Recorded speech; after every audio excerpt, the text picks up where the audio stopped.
We are live. Okay, very good. Thank you. Please stand for the Pledge of Allegiance. Pledge allegiance to the flag of the United States of America and to the republic for which it stands, one nation, under God, indivisible, with liberty and justice for all. Trustee Cheney? Here? Trustee Foster? Here. Mayor Newhart? Here. Trustee Calora? Here. Trustee McKnight? Here. Village Attorney Stephen Gaba? Present. Okay.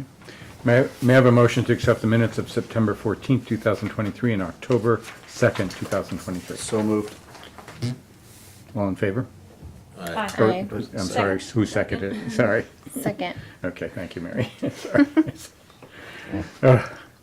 An authorization to pay all approved and audited claims in the amount of $193,193.17. So moved.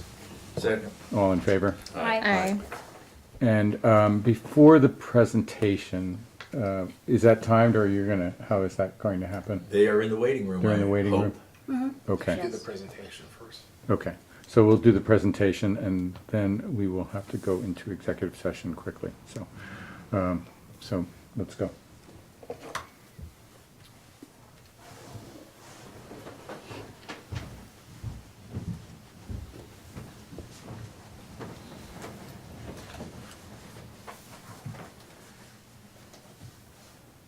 So maybe just to set the stage while we're waiting for that to happen.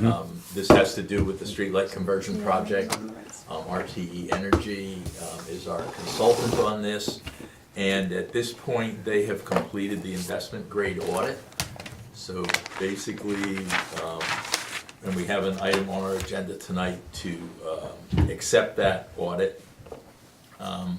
We received an updated purchase price from Orange and Rockland, and believe it or not, due to an error in the number of decorative lights, the price went down by $3,000. The investment grade audit includes smart controls on all the lights. We're not going to have to replace all the lights, but it's going to, on the ones that are currently LED that O&R has put in, we're gonna have the smart controls placed on those. It's an extra $30,000, which is, not major relative to what the price is. We're awaiting Public Service Commission decision on the application, and we can't proceed until we get that. And we've also received from RTE a tax-exempt lease purchase option, which we will be comparing against other funding mechanisms to make a decision at some point in the future. So I see Paul's there. Can you hear us? I hear you. Can you hear me? Yes, we can. Loud and clear. So Paul, you want to introduce yourself to the board, please, and then maybe do a capsulization of where we stand, and in particular relative to the investment grade audit. Sure. Good evening, everybody. Paul Vassell, Vice President of RTE Energy Solutions.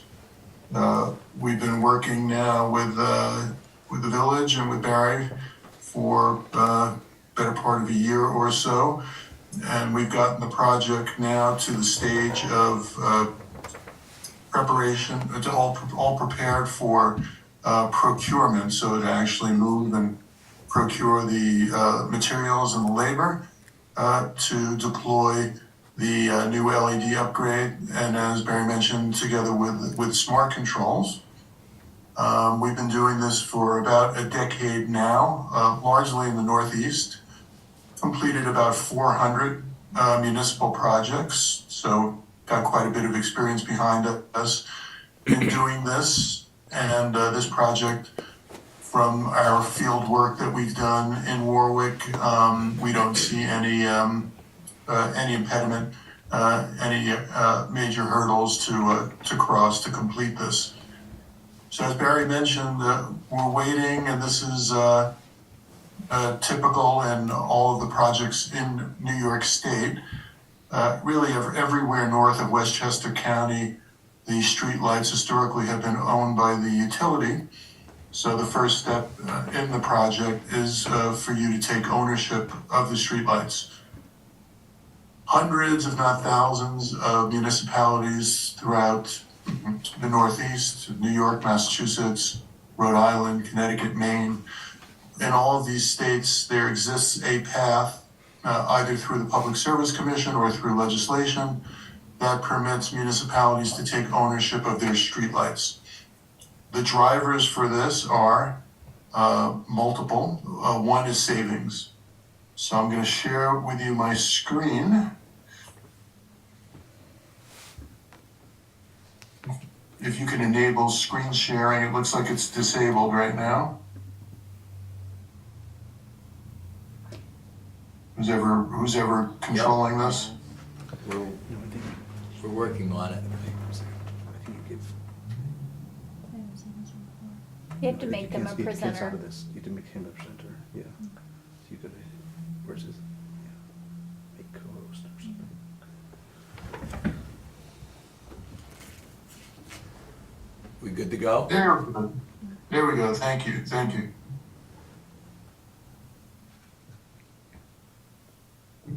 Can everybody see the numbers here? Yeah, Kind they're of. very small. Okay. So, talking about the driver on the both energy and cost saving side, you can see the table, the third table here, energy and cost savings. And this project will generate approximately 73% savings for the village. So today you're spending about roughly $89,000 annually. And then post acquisition and conversion, that number goes down to about 24,000. So savings of about 64,000 a year. Simple payback.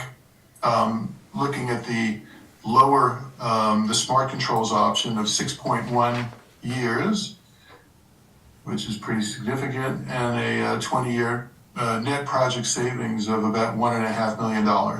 So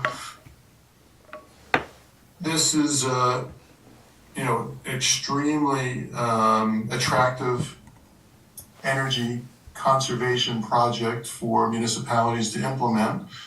It's very predictable because the way your streetlight tariff are structured, it's a non-metered service. So basically it's calculated according to the number of hours that your lights are on, and that's multiplied by the number of kilowatts.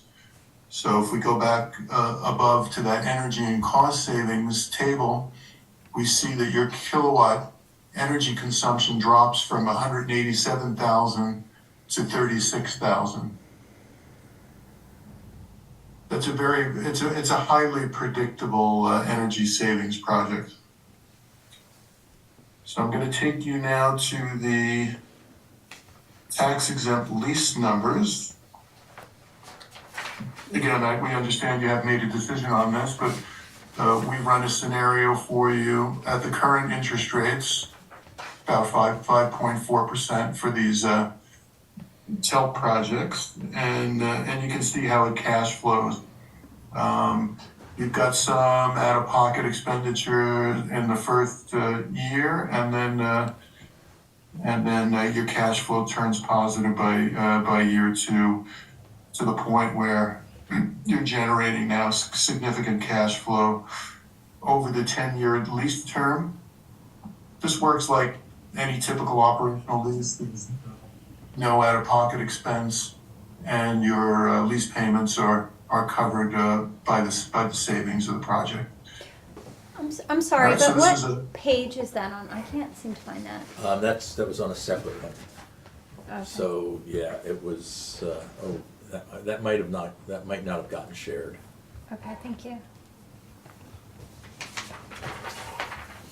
Sorry about that. So the other drivers for these projects, in addition to the cost savings and the energy saving, is this streetlight infrastructure is very quickly evolving to be the primary delivery mechanism for smart city services.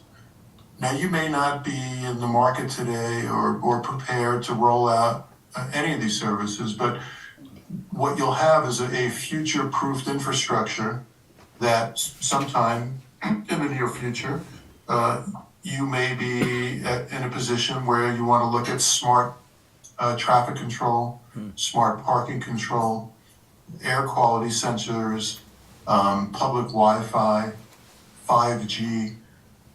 So many of these services now run over the streetlight infrastructure. So the cities and towns in states where they have a path to ownership have opted to do so because they've decided that they want the village or the town or the city to be able to control those services rather than their public utility. And again, I'm not here to bash your public utility. They're perfectly fine at what they do, but what they typically don't do is deliver, sort of more high-touch qualitative services to the citizens. And that's something most municipalities, when they have an opportunity to control it, they take that opportunity. Last but not least is your service level. Unless you're an exception from the 400 municipalities we've worked with, you're probably not enamored with the current service you're getting on streetlights. Again, not here to bash the utilities. They do a lot of other things, and they're not going to take care of your streetlights as well as you could. Now, this doesn't mean that the Village of Warwick needs to ramp up and put in, personnel to manage your streetlights. Nobody does that. Even cities that are 100 times larger than you, if they've been operating in a framework where the utility is maintaining their streetlights, well, you don't want to take on that service. So included in the options that you have working with us, we maintain streetlights for about 40 or 50 different municipalities. And in the event you don't want to contract that service from us, we'll put together the maintenance service and make sure that you have proper care moving forward. But you certainly are not expected to and probably won't want to take on ongoing maintenance for streetlights. It's much simpler also with this new technology because the failure rates are very, very low. We've got close to 400,000 units out in the marketplace, and our average failure rate is about 0.3% per annum. You can expect that or somewhat even lower. Those failure rates tend to go down over time as the technology gets better. Okay. So I'm going to stop sharing the screen now, and Paul, we have a question here. yeah. Yeah, can you just walk us through the lease payment cost? So the post-upgrade utility cost is how much we would be paying for the energy. The post-upgrade maintenance cost is for repairs. And it says lease payment C, but we also have like an interest rate and an annual payment there. So should that say lease payment or should that be loan repayment? Yeah, I'm not sure. What document are you looking at? The one you just had up on the screen. Oh, no, here, let me call it up again. I'm sorry. Are we leasing or are we buying? I thought we were Leasing. buying. Lease to buy. Well, this proposal is to lease to own. Okay. Yeah. Lease. Yeah, so this is, the TELP, the tax exempt lease program is a financing mechanism that's fairly popular when it comes to municipal infrastructure, right?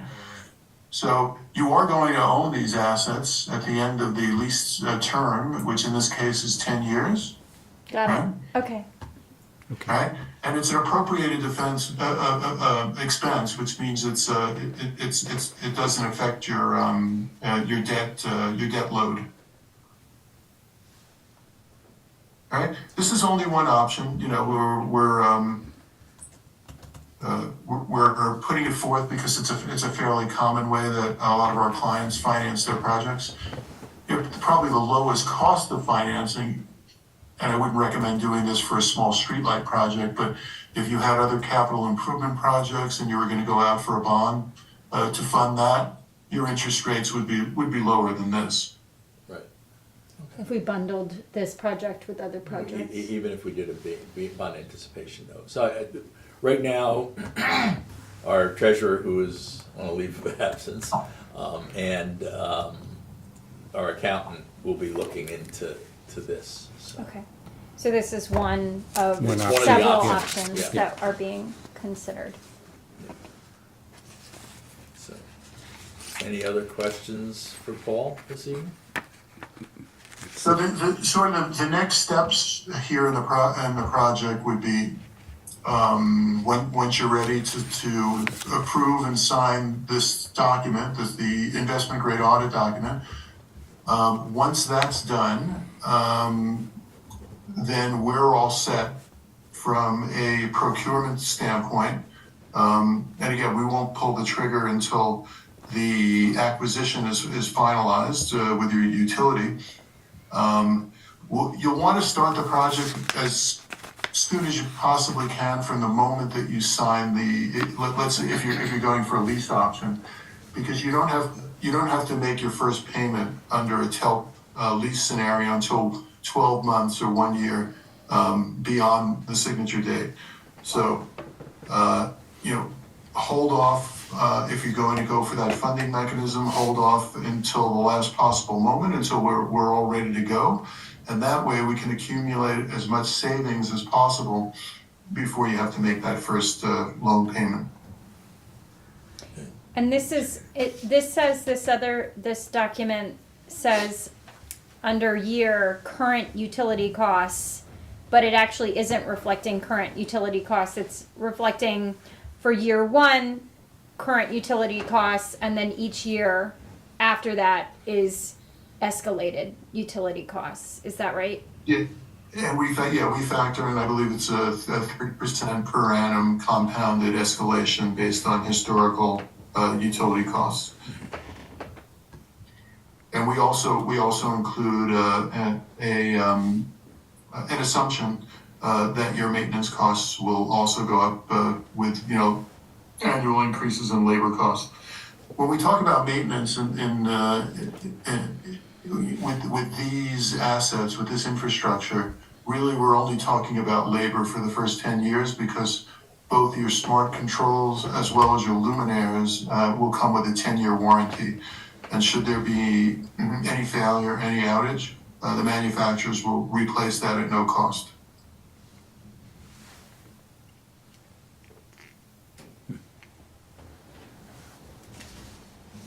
It says energy escalation rate is 4% and O&M escalation rate is 3%. Oh, sorry, my mistake.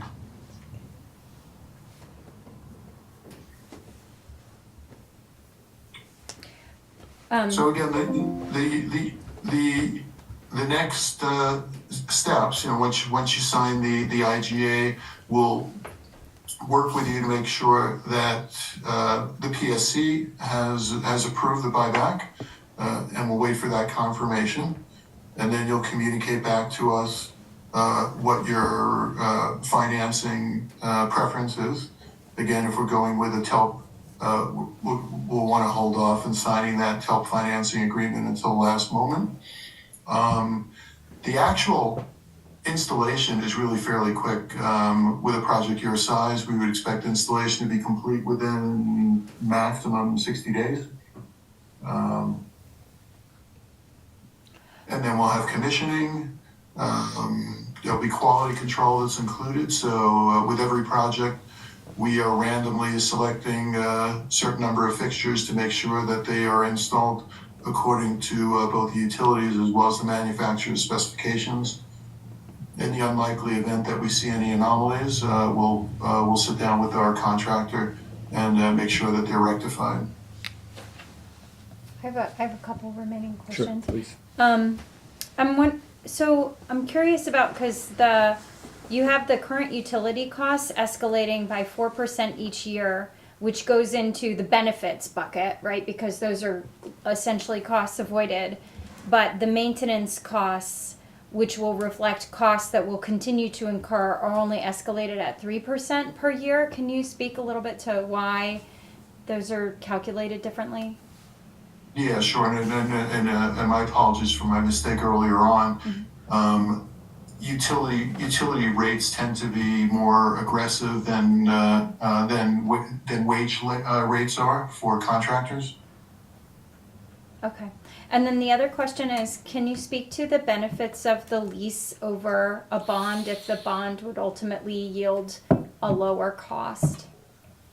Yeah, so again, we wouldn't recommend, because of the upfront costs that are associated with a bond raise, we wouldn't recommend amortizing that over a project this small, right?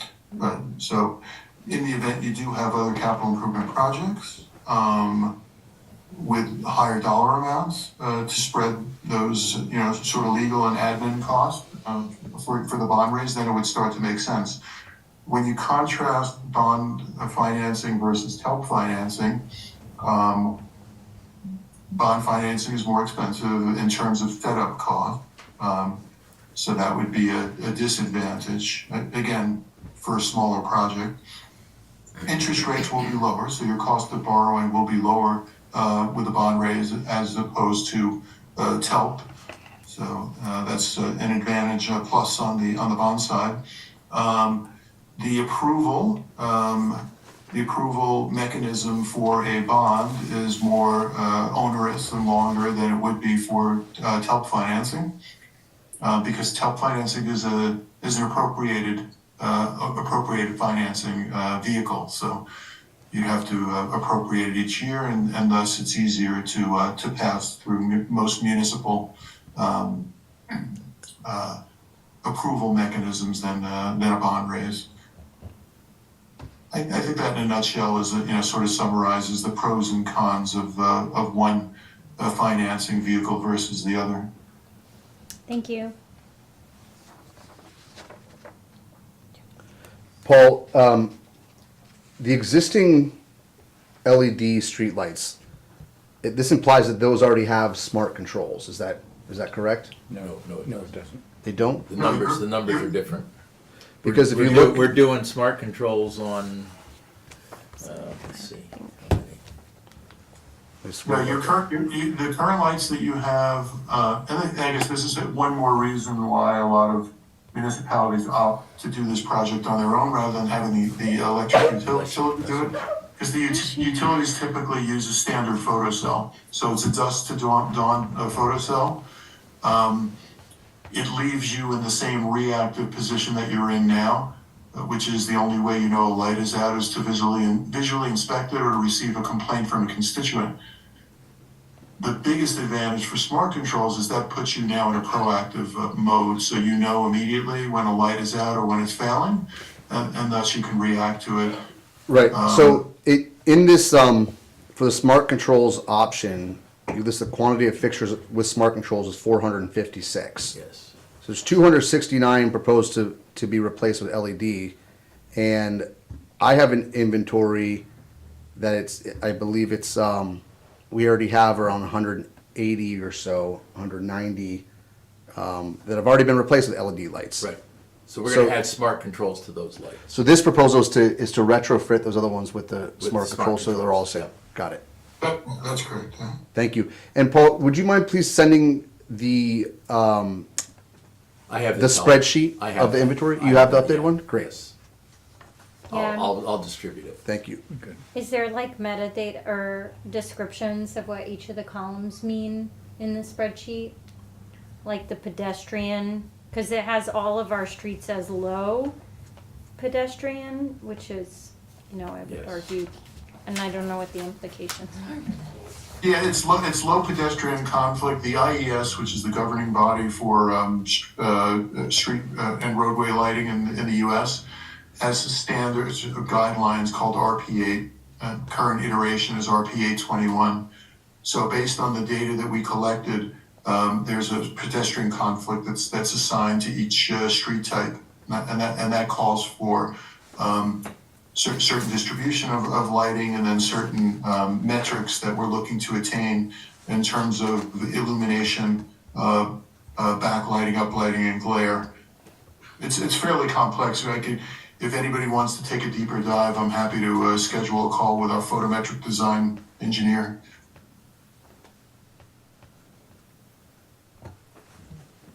But the bottom line is the goal here, and again, forgot to mention this, but this is another big difference between the way the utilities are going to replace your lights and the way we will do it. They'll do what they call a one-for-one replacement. So everywhere we have a particular wattage, let's say it's 100 or 150 high-pressure sodium, they're going to replace it across the board with an LED equivalent. But what they're not doing is customizing your lighting. So, you know, you're overlit and you're underlit everywhere, just like every municipality is. And you know, one of the goals of an upgrade should be to reduce those lighting anomalies. And we do that through customized photometric lighting design. So you're ending up with more optimized and safer lighting than you would get if you just did a one-for-one replacement. I'd be really interested in understanding a little bit more about the methodology with that, you know, just That's what to, he said. You can. yeah. Yeah, so when we started the project, we did a physical audit of all of your streetlights, and we collected about 17 or 18 data points. The height of the fixture, the width of the street, the offset of the curb, pole spacing, road classification, and all of those data points then go into a fairly complex photometric modeling software that we use. And again, the goal is, and we can't get there neither with Warwick or anywhere else. You can't get to 100% RPA compliance, mainly because of the pole spacing. But we get to as close as we can to meeting those guidelines. And again, those guidelines are set to give you the safest lighting possible, meaning that when a motorist is driving from pole to pole, we're going to eliminate those those blind spots, those dark spots as that vehicle is moving. Meaning, in your residential areas, we're directing that light footprint and those distributions right on the ground or on the sidewalk where that light needs to be, and not going behind the pole into the living room of one of the neighbors or up into the sky, because you want to keep your skies as dark as possible. That's those are the goals. Again, if you want to take a deep dive into the more technical aspects on illumination and on bug ratings, I'm happy to do that for you. Okay, thanks. I think mostly I'm just interested in understanding that pedestrian impact decision point. So if that's in the Excel, then I'm happy to review that and then just see if there's any questions. Are we good? And you know, it's also from a council standpoint, it gives you the comfort that in the future, and this doesn't happen very often, if ever, but if a constituent at some point should come up to the council and complain and say, hey, you know, what was your methodology? You know, why did you decide on this lighting? You'll be able to go back together with us and explain to that constituent, look, this is the highest of industry standards, and this is what we use to give you customized photometric design. Something you would not be able to do if the utility did your upgrade. Mm-hmm. Yeah, thank you. I think that's good. Paul, thank you very much for being with us, and we'll be back in touch. All right, my pleasure. Enjoy the evening. Thank you, Thank Paul. you. Thank you. Bye-bye. Bye-bye. Bye. Thank you, Barry, for organizing that. Yeah, thanks a That's lot, really Barry. great. Did you need to see this? No thanks, it's buried in here, I got it. Okay. So before we move forward, we need to go into executive session. So if somebody, do you have the sheet? It's for attorney. Seeking confidential advice of counsel. Okay. Okay. Motion to go into executive session to seek the confidential advice of counsel. So moved? All in favor? Aye. Aye. And we'll meet in my office. Okay. It's easier. Yeah. I could leave. No, we'll be right back. It's nice out though. Sit on the veranda. Oh, jeez.